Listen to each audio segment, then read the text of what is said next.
Bienvenue au sommet des plantes médicinales.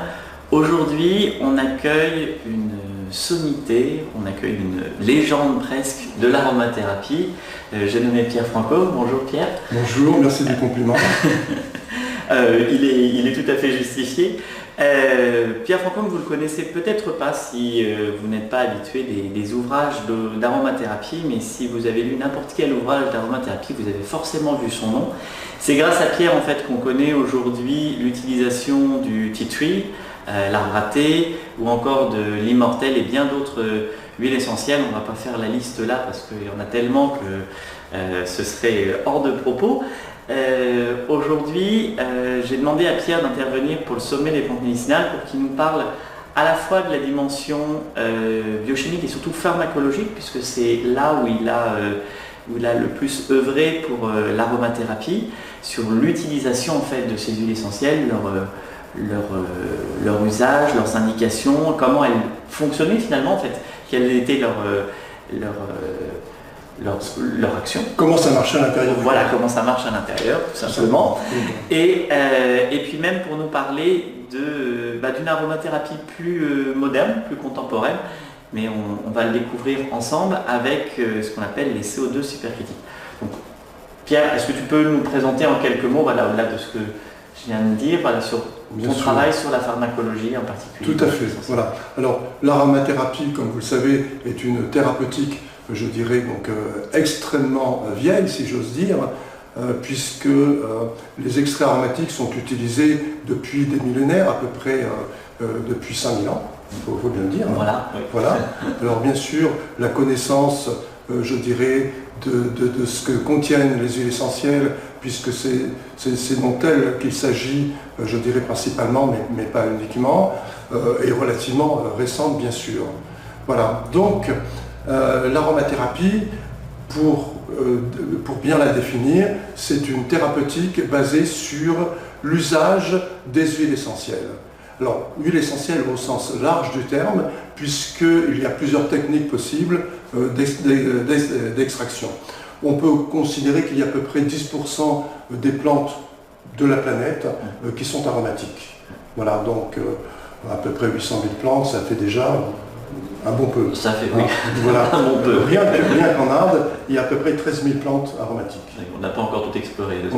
Oui, bien que beaucoup ont été, je dirais donc, étudiés, mais n'offrent pas un intérêt majeur, par exemple, où leur biomasse, si j'ose dire, est insignifiante.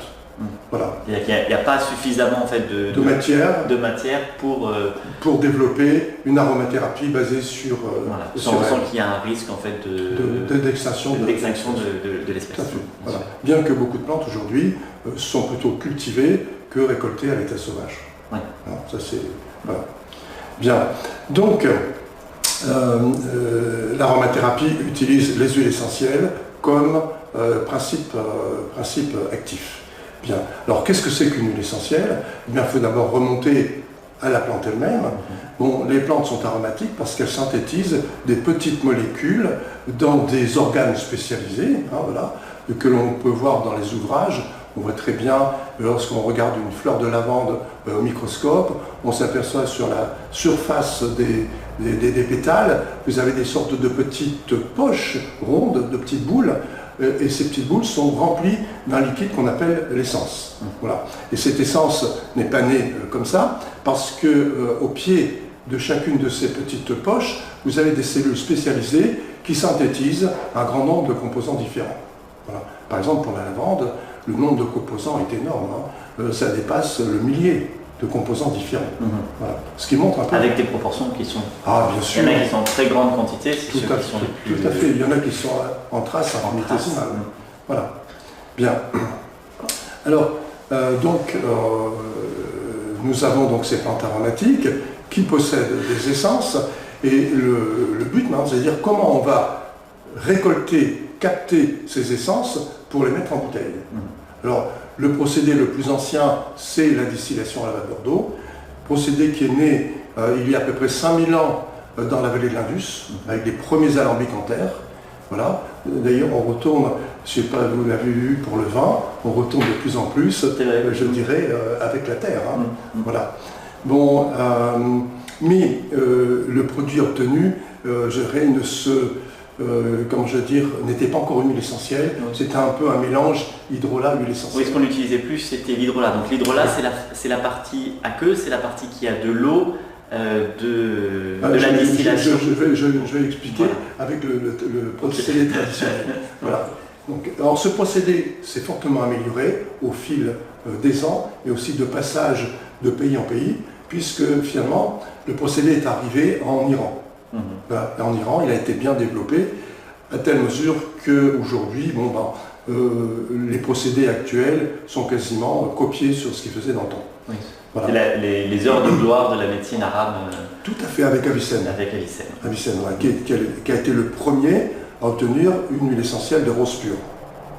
Voilà. Et comme il était médecin alchimiste, il a distillé beaucoup de plantes aromatiques, et il a fait beaucoup de recherches, il était médecin, donc il les a utilisées, et il a écrit un ouvrage qui a été resté très longtemps notre fondement pour l'utilisation des huiles essentielles, qui s'appelle le canon de la médecine.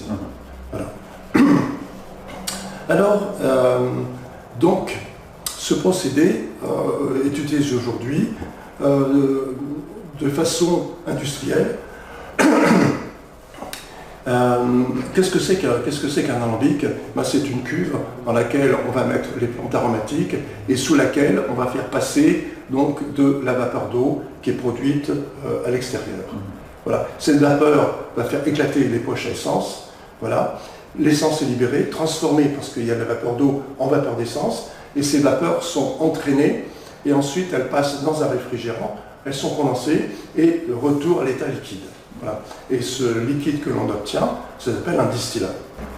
Merci beaucoup Pierre pour cet atelier que tu nous offres. Si vous souhaitez nous retrouver et suivre l'intégralité de cet entretien avec Pierre Francôme, il suffit de cliquer juste en dessous et de nous retrouver au sommet des plantes médicinales. A tout de suite.